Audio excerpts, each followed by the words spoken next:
I picked up the phone, hesitantly but with a determination I had never felt before. The weight of that decision squeezed my chest and, even so, I knew I needed to do it. I had already seen all the hidden messages, the forced smiles, the lame excuses. There was an unknown number that she insisted on protecting, and every time I questioned it, she dismissed it, saying it was a work thing. But I already knew everything. So, finally, I made the decision to call him, the man who had taken what was mine, who had turned my life upside down. On the other end of the line, a calm and carefree voice answered, unaware that I was about to destroy the false comfort he hid in. "Hello?" he said, and for a moment I hesitated, the sound of his voice reaching me like bitter confirmation. It was real. She had lied to me, she had slept with him, she had built a world of secrets and lies that would collapse in that very phone call. Before I could respond, I heard something in the background. A laugh I knew well, a sound that once brought comfort but now burned like acid. It was her voice. She was with him, at that exact moment, as I held the phone so tightly my knuckles turned white. I had been the fool for so long, thinking I could save our marriage, thinking there was still something that could be salvaged. "Do you want her?" My voice came out firmer than I expected, a mix of anger and sadness so deep it almost didn't sound like me. "You can keep it. I'm divorcing her now." There was silence on the other side, and I imagined the two of them looking at each other, stunned, not knowing what to say. I didn't want to know how he would react, I didn't want to hear her panic when she realized I knew everything. But at the same time, I wanted them to feel the weight of my pain, the weight of having thrown everything away. When I hung up, the silence in the house seemed more deafening than ever. I had said those words without thinking about the consequences, but I knew there was no going back. Now, it was a matter of survival, of picking up the pieces of what was left of my life and trying to find some dignity in the midst of all that betrayal. It all started subtly, small signs that I preferred to ignore. A discreet laugh when reading a message on your cell phone, a last-minute appointment, explanations that didn't make sense. But when the lies started piling up, I knew something was wrong. These weren't just excuses for work dates, there was something more. And I, blinded by the desire to believe we were okay, let her pull the wool over my eyes.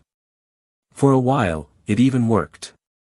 I started to notice that the apologies became more frequent, that she was increasingly distant, but I wanted to believe that it was just a phase. Until the day I decided to check her cell phone while she was taking a shower. And there it was, in the call history, the name I had never seen before. A sequence of messages that chilled my spine. She spoke to him in a way she hadn't spoken to me in years. And then, I knew. This wasn't just a one-night stand, it wasn't just a distraction. They were experiencing something that she no longer had with me. I waited to see how far it would go. I waited because, deep down, I still had hope that she would come back to me, that she would realize her mistake. But every night she went out, every time she told me she was too tired to talk, I sank a little deeper into the abyss of doubt. And so, that night, when she said she was going out to do something urgent, I followed her. I followed her and saw what I never wanted to see. She didn't know I was there, but I saw everything. She got into his car, and I saw the smile she reserved just for him. I saw her lips touch his, without haste, without guilt.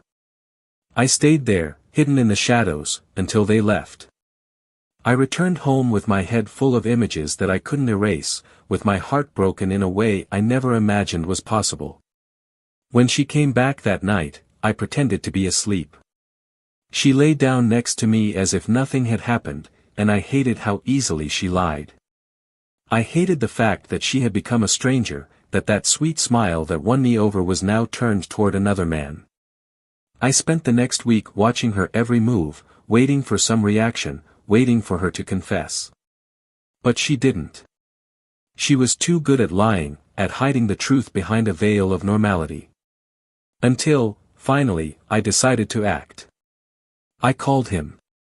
I didn't know what I was going to say, but I knew I needed to hear that man's voice, to know who I was dealing with.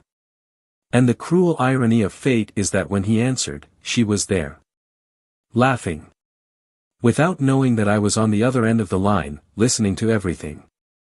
I wonder, even now, how she could do this to me. How could you destroy everything we built, everything I believed was solid, just to live one lie next to another?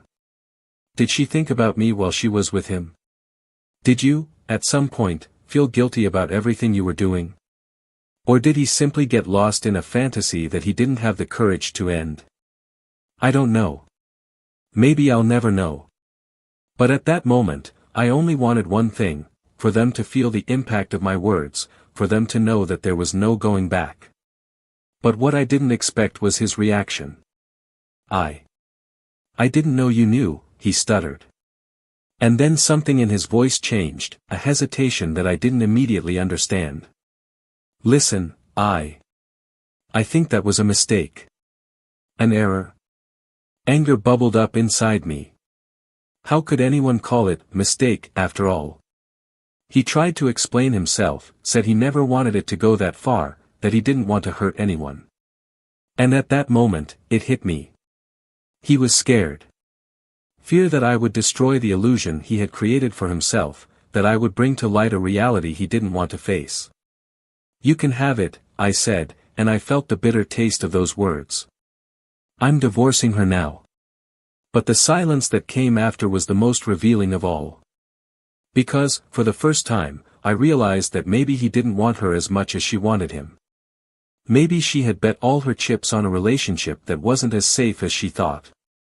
And now, it was my turn to find out what would be left when all the masks fell.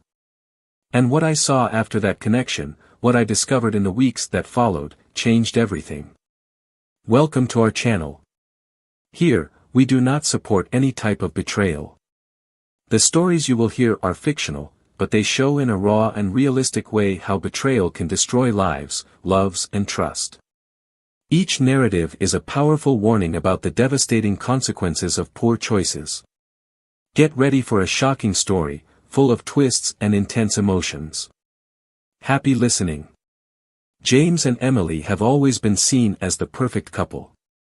They met in college, when he was studying business administration and she was studying graphic design. From the beginning, there was a natural connection between the two, something that went beyond physical attraction. They seemed to understand each other in a way few people could, completing each other's sentences, laughing at the same jokes and sharing the same dreams for the future. Soon after graduating, they decided to get married, and the small, intimate ceremony was the materialization of a love that seemed to know no obstacles. For years they were happy. At least that was how everyone around him saw the relationship. James, in his early 30s, was a dedicated and pragmatic man. He always had a sense of responsibility that bordered on perfectionism. She was the type who prided herself on keeping her life organized, her bills up to date, her house always tidy and a clear plan for the future. He worked as a financial manager in a medium-sized company, a position he achieved after years of dedication. His job was his way of ensuring that he and Emily would never have to worry about money, and he saw it as a show of love. For him, stability was the basis of everything, and he did his best to build this solid foundation. However, this same dedication to work ended up taking him away from the little everyday things that once brought them together. He left early and returned late, and many nights he found himself too exhausted to do anything other than collapse into bed and sleep. Work had become his refuge and his excuse. Emily was a vibrant woman, with an energy that lit up any room. Creative and full of life, she had found in graphic design a way to express all her passion for colors and shapes. Working as a freelancer, she had the freedom to create whatever she wanted and loved exploring new projects. On the other hand, that same freedom sometimes made her feel empty when she looked at James and saw a man who seemed to become more distant every day. For a long time, she tried to convince herself that this was normal, that it was part of the natural wear and tear of any marriage. But her smiles became rarer, and the laughter they shared began to be replaced by a heavy silence. They lived in a comfortable house in a quiet neighborhood, surrounded by friendly neighbors who often invited them to dinners and parties. James and Emily were always the first to be called, the image of the happy couple that everyone wanted to be around. But there was a growing fissure behind this facade, an invisible crack that was slowly opening, threatening to swallow everything they had built. In the eyes of those on the outside, they were still that perfect couple, but things were far from being that simple. James couldn't notice the little signs that Emily left, signs that she wanted more attention, more affection, more connection. He was so focused on securing a stable future that he didn't notice the present was slipping through his fingers. The first years of marriage were magical.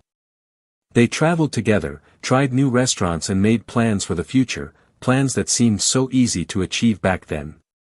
But, over time, the routine began to take a toll. James was sinking deeper into work, and Emily felt like she was losing her best friend.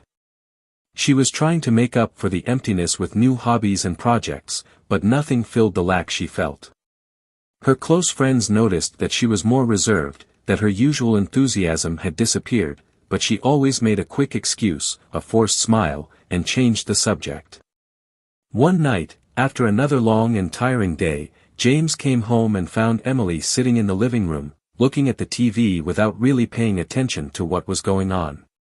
He greeted her with a quick kiss, heading to the kitchen to prepare a sandwich, but stopped when he noticed that she didn't respond immediately. There was a sadness in her eyes that he couldn't ignore, and for the first time in a long time, he felt a weight in his chest. He asked if everything was okay, and she just smiled, saying she was tired. But he knew there was something more there, and for a moment he wanted to ask, but, as always, he chose silence. This scene seemed to repeat itself more and more. The house, which was once full of conversations and laughter, was now filled with the noise of electronic devices and the distant sound of the city. Emily was pulling away, and James felt it, but didn't know how to react. He thought it was just a phase, that everything would soon return to normal. But inside her, something had already changed.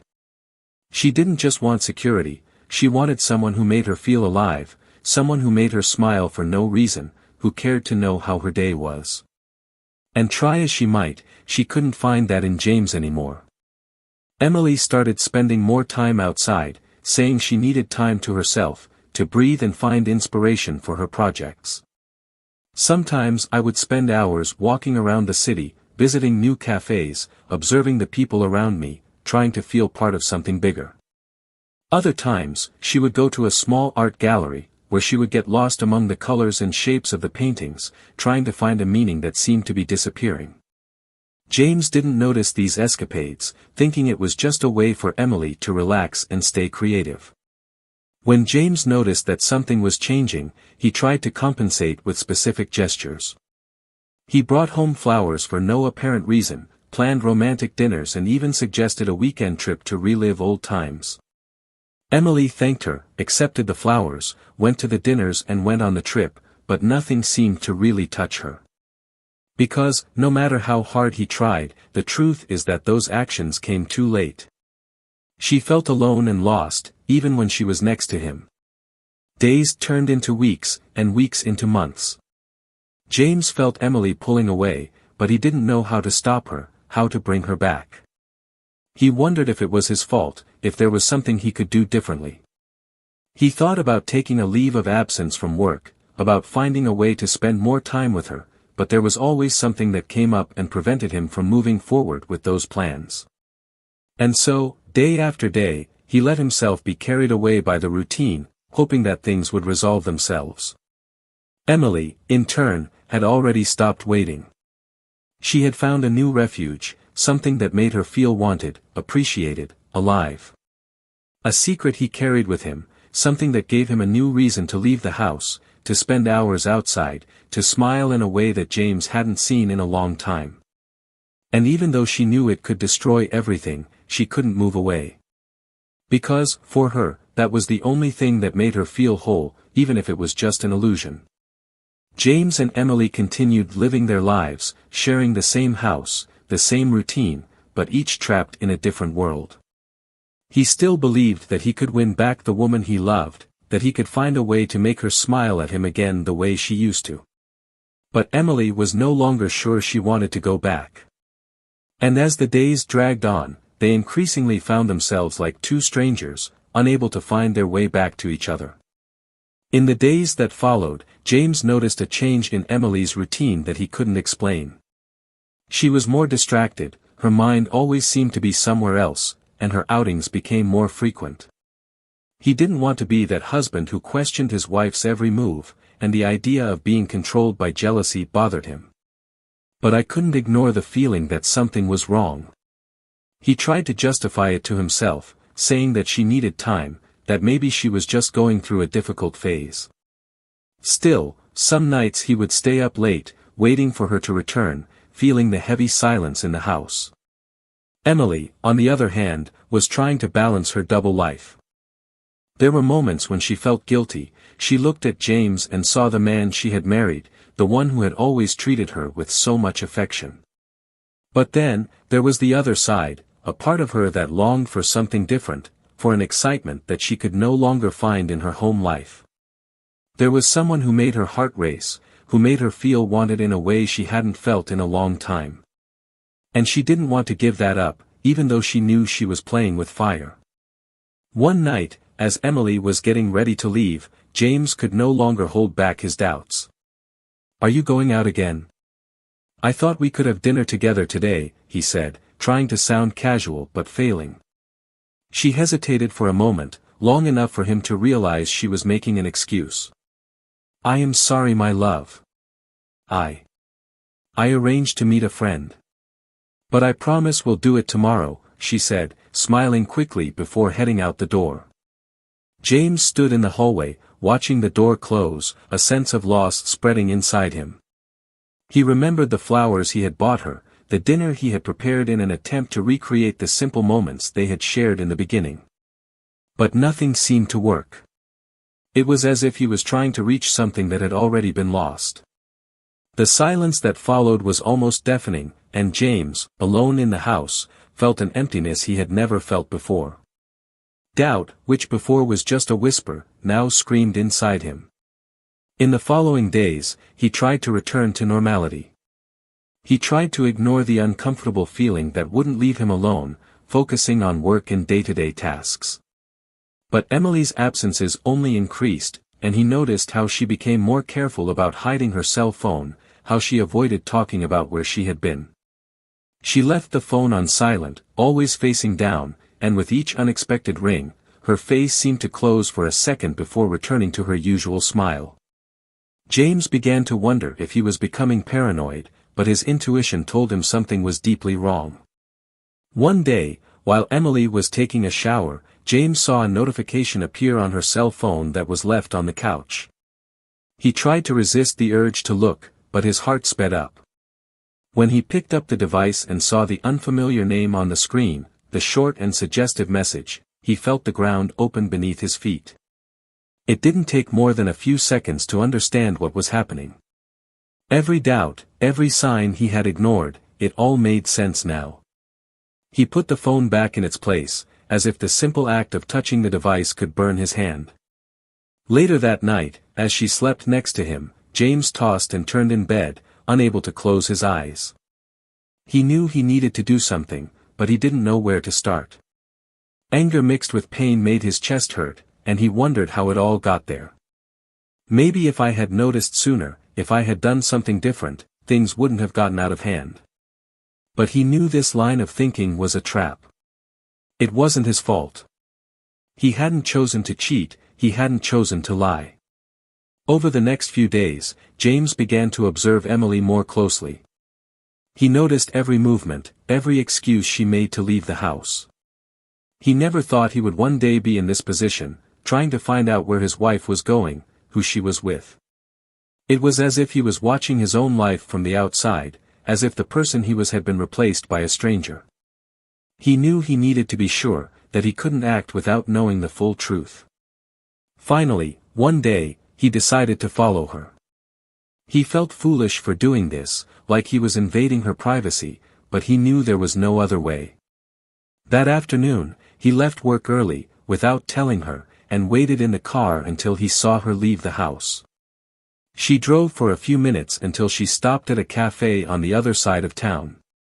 James parked a safe distance away and watched her enter. He tried to convince himself that maybe she really was going to find a friend, that all this doubt was in her head. But then he saw him. A tall, dark-haired man approached Emily and greeted her with a hug that lasted longer than it should have. They exchanged a smile, one that was too intimate to be just friends. James felt his stomach drop. It was as if the air had been sucked from his lungs. He watched as they sat together, talked, laughed. There seemed to be no worry on Emily's face, no guilt, as if she was living a parallel life, one where James didn't exist. He stayed there, motionless, inside the car, watching the two. The pain in his chest felt like a knife being slowly stabbed in, and he didn't know how to react. There were no screams, no tears, just a terrifying silence that enveloped him, like a dense fog. He waited until the two of them left the cafe together, laughing at something one of them had said, and then followed them to a nearby hotel. When he saw Emily walk in with him, without hesitation, he knew there was no turning back. James stood there, staring at the hotel entrance, unable to believe what his eyes were seeing. He felt small, betrayed, as if the world had closed in around him. At some point, he picked up the phone and dialed the man's number. His heart was beating so hard it felt like it was about to explode. And when the call was answered, he heard the calm and carefree voice on the other end. James couldn't stop thinking about the last time he'd seen Emily walk into that hotel, arm in arm with another man. For days, he wavered between anger and sadness, caught in a whirlwind of emotions he couldn't control. He felt a suffocating pain that prevented him from focusing on anything, as if he were trapped in a nightmare he couldn't wake up from. But, no matter how much he tried to escape that reality, he knew he needed answers. So he did something he never thought he would be able to do, he called Emily's lover. When the call was answered, James was silent for a moment, just listening to the breathing on the other end. He didn't know how to start, what to say, but he knew he needed to know what was really happening. "I know who you are," he said finally, his voice low, controlled. "And I know what you're doing to my wife." Silence on the other end was followed by a hesitant, almost shocked response. What do you want?" James took a deep breath, trying to remain calm. "I want answers. I want to know how long this has been going on. And I want to know what you really want with her." He heard the man stutter, trying to form a coherent response. "Look, this isn't what you think. I'm very sorry. I never wanted." Before he could finish, James cut in, his voice cold and hard as steel. "Do you want her? You can keep it. I'm divorcing her now." On the other end of the line, the silence was piercing. But then, what James hadn't expected happened. The lover hesitated, and his voice changed. I don't know if I want this." James felt his blood boil. "What are you saying?" He heard the man take a deep breath, as if he was gathering the courage to respond. I didn't want it to go this far. I didn't plan any of this." There was something in his voice, a hesitation that indicated more than just regret. And that's when James realized, there was something he didn't yet know. After the call, James couldn't rest. He knew there was a missing piece to this puzzle. Determined to discover the truth, he took drastic action. The next morning, while Emily was still sleeping, he took her phone and found her lover's number. He went straight to the company where he knew he worked. When he arrived, he stayed outside, waiting until the man left for lunch. He saw him cross the street and enter a small cafe, and he followed him. As he approached, the man raised his head in surprise, and his expression turned pale as he recognized James. "We need to talk," James said, sitting down at the table without asking permission. The man seemed nervous, but made no move to leave. James stared at him, trying to find some explanation on his face, some justification for all this betrayal. "Why did you hesitate yesterday? Why don't you want to be with her?" Weren't you two happy together? The man looked uncomfortable, fidgeting with his hands, looking away. This isn't simple. It never was for me. I think I got more involved than I should have. And now I don't know how to get out of this. James couldn't believe what he was hearing. So you're just messing with her? Pretending you care? He expected the man to deny it, to say everything was wrong, but the expression on his face only confirmed his suspicions. I didn't want to hurt you, the lover said finally, his voice low and remorseful. But, there's something you don't know. James felt his stomach drop. He had prepared himself to face many things, but he was not ready for a new secret. And what don't I know? He pressed, his eyes fixed on the man, who finally lifted his head and met James's gaze. She came to me, James. She came to me because she was tired of being left aside, of being ignored. And I was going through a difficult time too. But I realized that for her, this was more than just an affair. She was planning something. And I don't know if I can be a part of that. The words came out hesitantly, almost as if he was carefully choosing what he could reveal. James felt the weight of his lover's words settle on him, but he still couldn't understand what he meant. Planning what? What did she want? The man looked away again, as if he was afraid to say. She talked about leaving you.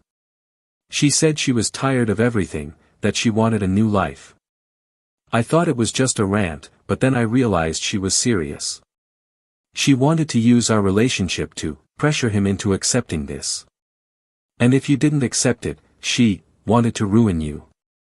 James felt the impact of those words like a punch to the gut. He tried to process what he was hearing, but each sentence seemed more absurd than the last. Ruin? What are you talking about?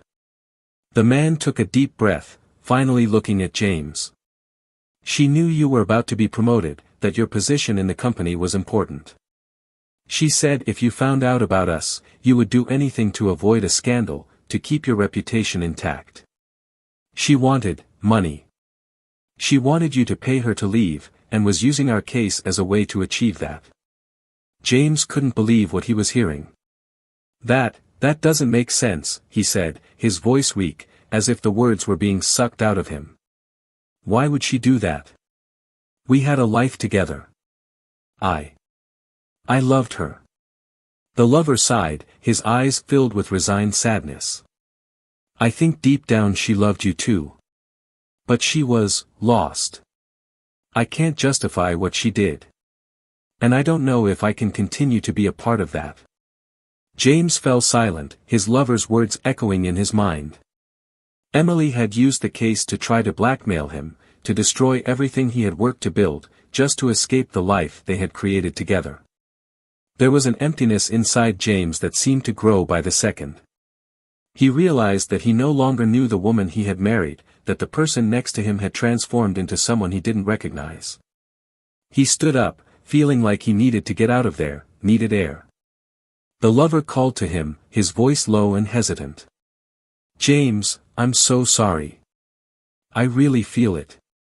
And if you want to tell everything, if you want to expose the truth, I understand. But I'm out of it. I don't want to be part of her plan anymore. James looked at the man for a long moment before responding, his voice cold and emotionless. You have no idea what you did. None of you have. But I'll deal with it. He turned and left the cafe, not looking back as his mind raced with what he had just discovered. Not only had Emily betrayed his trust, but she was planning to use that betrayal as a weapon against him, to get everything she could before disappearing. As he walked the streets, lost in thought, James knew there was one last thing he needed to do. He needed to confront her. I needed to look into her eyes and hear the truth from her mouth. And only then, when he had all the pieces of this puzzle, could he decide what to do next. James came home that day with his mind racing, his steps heavy as he walked through the entrance hall. With each step, reality became clearer and more relentless. He knew he would have to confront Emily, but what he didn't know was how to stay calm while doing so. He had been betrayed, manipulated, and worst of all, used as a pawn in a game he didn't even know he was playing. But now, he finally had a grasp of the board, and he needed to play his cards accurately. When he entered the house, the silence seemed thicker than ever. Emily was in the kitchen, distracted, preparing dinner, without realizing that James had arrived. For a moment, he just stood there, watching her from behind, trying to find something about her that he could recognize, something that would explain why all this happened. But he saw nothing but a woman who, just a few weeks ago, he believed was his partner, his accomplice, someone he could trust with his life. Now it all seemed like a farce.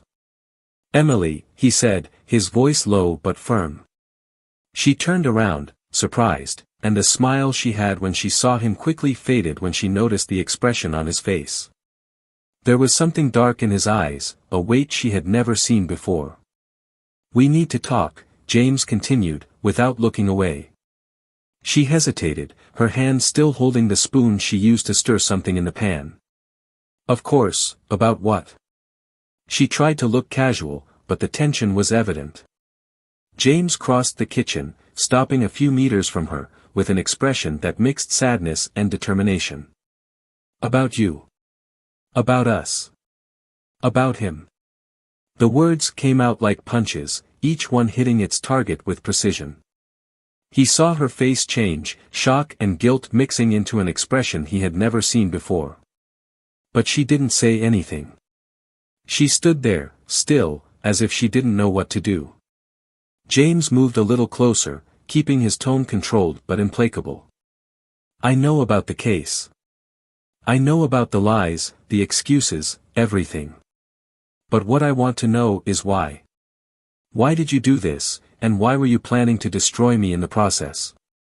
Emily blinked a few times, as if she was trying to understand what he was saying, as if the gravity of the words weren't enough to snap her out of her daze. "James, she began, but he raised his hand, cutting her off. "Don't say you're sorry. Don't come with excuses. I want the truth. Just that." There was an almost palpable silence in the room, a moment when everything seemed to stop, before she finally spoke. "I don't know," she said, her voice breaking. "I don't know what came over me. I felt trapped, like I was living someone else's life. And when he showed up, it was like I could breathe again, like I had a chance to be someone different." She tried to hold back the tears, but she couldn't. "I never wanted to hurt you, I never wanted it to be like this." James felt a lump form in his throat, but he wasn't going to let that derail him. "And why did you need to ruin me to get out? If you wanted to leave, why didn't you just say so?" The question was simple, but the weight of it seemed to crush Emily. She took a deep breath, trying to find the right words. "Because I knew you wouldn't let this happen easily. I knew you would fight to keep it all together, even if I didn't want it anymore. And I was scared. Fear of losing everything, of having nothing later." The confession came out like a torrent of emotions, and James realized that, for the first time, he was seeing a vulnerable Emily, stripped of her defenses. But instead of sympathy, he felt only emptiness. "So you wanted money." "I wanted to make sure I could get out and start again without having to worry," he said, his words sharp. "And for that, you used me, betrayed me, and tried to blackmail me." She shook her head desperately. "I wasn't thinking straight. I got lost in the middle of it all. It wasn't supposed to be like this. I thought that maybe, if I made you realize how unhappy I was, you would let me go without a fight." She hesitated, searching James's eyes for some understanding. But all he found was implacable coldness. James was silent for a moment, processing everything he had heard. He realized that, despite everything, there was a certain sense of logic to her madness, a desperate desire to escape a life that no longer made her happy. But that didn't change the fact that she had chosen the most destructive path possible to achieve this. And in the process, she had destroyed him too. He sighed, finally breaking the silence. "You always had a choice, Emily. I never forced you to stay. If you wanted to leave, you could have left. But you decided to turn it into a game, a contest to see who would come out on top. And now, I don't know if I can look at you the same way." She sobbed, tears now running freely down her face. "James, I'm willing to do whatever it takes to make this right. I know I made a mistake. I know it's too late, but I still love you. And I want to try, even if it's hard. I just need you to give me a chance." He watched her for a moment, and for the first time, he realized how small, how fragile she looked. But he knew he couldn't let compassion overshadow the reality of what she had done. "It's not a question of love, Emily," he said, his voice low but firm. "It's a question of trust. And you broke that in a way I don't know can be fixed." She looked at him, desperation in her eyes as if she were trying to find some hint that he could forgive her, that all was not lost. But James couldn't bring himself to give her that. He had been betrayed, deceived, and the revelation that it was all part of a plan to manipulate his life and his future had broken something inside him that he didn't know how to repair. Finally, he took a deep breath, trying to keep his voice steady. "You always knew you could count on me, that I would be by your side. And yet, you chose to play with me. I'll give you what you want, Emily. I'll sign the papers, I'll let you out. But the one thing I can't give you is what you lost, my trust." She shook her head, the tears continuing to fall, knowing that nothing she said could change what she had done. She wanted to speak, but she couldn't find the words, and so she just stood there, motionless, watching as James turned and left the kitchen. As he walked through the house, he felt the weight of the last few hours on his shoulders, but somehow he also felt a strange sense of freedom. He knew he was about to face the unknown, that there was still a lot of pain ahead. But for the first time, he felt like he had regained control over his own life, that he was no longer a piece in the game Emily had created. And as the door closed behind him, he knew that, as painful as it was, the worst was yet to come. James remained silent in the car for long minutes, staring at the road in front of him, but not really seeing anything. Emily's words still echoed in his head, and he knew that this would be the end of their marriage, but not of all the pain she had caused. He hadn't expected his life to change so drastically in such a short period of time, and although he had taken the definitive step of saying he would sign the divorce papers, he felt he still needed to find some way to resolve all of this within himself. Over the next few days, things happened quickly. Emily tried to stay in touch, calling and sending messages to try to explain, to beg for forgiveness, but James wouldn't budge. For him, it was too late to apologize. He was determined to move forward, even if it meant facing the unknown alone. He met with his lawyer and began divorce proceedings. Each signature, each document was a step towards closing a phase of his life that he never thought would end this way. Emily, in turn, felt the world crumble around her. She didn't know how to deal with James' rejection, with the loss of the security and stability he always represented for her. As much as she had fooled herself into thinking she could control the situation, now everything was slipping through her fingers. She tried to continue with the life she had built with her lover, but soon discovered that he was moving further and further away. After all, he didn't want to be part of this, he didn't want to be one of the protagonists of a scandal that could ruin not only James' life, but his own. One day, Emily received a brief, cold message, "We need to talk." She knew that conversation would be the end, and her heart sank when she saw his name on the phone screen.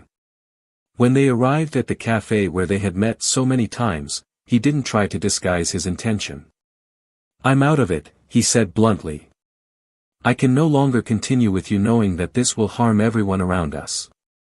And to be honest, I think you should deal with this alone." Emily was in shock, unable to formulate a response. He simply abandoned her there, in the same place where so many lies began, leaving her alone to face the consequences of her actions. Without support, Emily found herself with no way out. She had lost James, and now the lover she used as an escape valve was no longer by her side either. She spent weeks reflecting on the choices she had made, trying to understand where everything had started to fall apart. She knew that, deep down, she had been driven by fear, fear of losing herself, of being forgotten, of being trapped in a life that no longer made her happy. But in an attempt to escape this fear, she destroyed everything around her, including herself. James, on the other hand, began to find a new way of living. He went back to work, and although it was difficult to face the routine and familiar faces after everything that had happened, he knew he needed to keep moving. One day, he received an unexpected message from an old friend he hadn't seen in years, someone who knew what had happened and wanted to know how he was doing.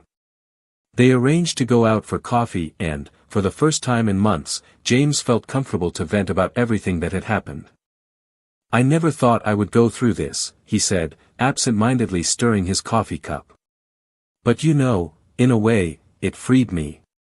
It forced me to look at my life and see the things I was ignoring. The things I needed to change, even though it was painful." The friend listened to him attentively and, in the end, smiled. "I don't know what the future holds for you, but I know you will find a way. And maybe, this time, it will be something you choose for yourself, without holding on to what could have been." Those words stuck with James for a long time. He began to realize that as much as the past still haunted him, it didn't need to be defined by it. He started making small changes, focusing on himself, on rebuilding his life and his confidence, one step at a time. The divorce proceedings were finalized, and James suddenly found himself with a freedom he didn't know how to use. He sold the house where they lived, not wanting to maintain any physical ties to the memories that were there, and moved to a smaller apartment, where he could begin to rewrite his story. In the first few days, the silence was unbearable, but he knew it was a necessary silence, a space so he could finally listen to his own thoughts, without interference. Emily, however, was not so lucky. Without James and without her lover, she found herself lost, without the safety net she always thought she would have. She tried to get back to work, but found that she couldn't concentrate, that everything seemed meaningless. She began frequenting bars and places she previously avoided, hoping to find some kind of comfort, but each night only seemed to reinforce the void she had created in her life. Eventually, she decided to leave the city, needing a fresh start away from everything and everyone who knew her story. But even with the distance, she knew that the scars she had caused herself would not disappear so easily. Meanwhile, James began to realize that, as painful as the end of his marriage had been, it had been necessary for him to find himself again. He began to get involved in new projects, to travel, to explore things that he had previously not allowed himself to do because he was stuck in the routine and expectations of a failing marriage. He didn't know if he would ever love someone the same way again, but he was willing to try, one day, when he felt ready. And so, James and Emily's lives took opposite paths. She, marked by wrong choices and trying to find some form of redemption, and he, seeking to rebuild what had been destroyed, with the hope that, one day, he would find a new way of living and loving, without fear. What remained of this story was a bitter but necessary lesson, that no matter how much we try to hide or manipulate the truth, it always finds a way to surface, and that the price of betrayal, whatever it may be, is always more higher than we imagine. And so ends this intense story full of twists and turns. Now, we want to know, what did you think? Comment below and share your opinion. And, if you like this narrative, don't forget to subscribe to the channel for more impactful stories like this. Remember, here on the channel, we do not support any type of betrayal. Our fictional stories serve to show the painful consequences that these actions can have on people's lives. Until the next story.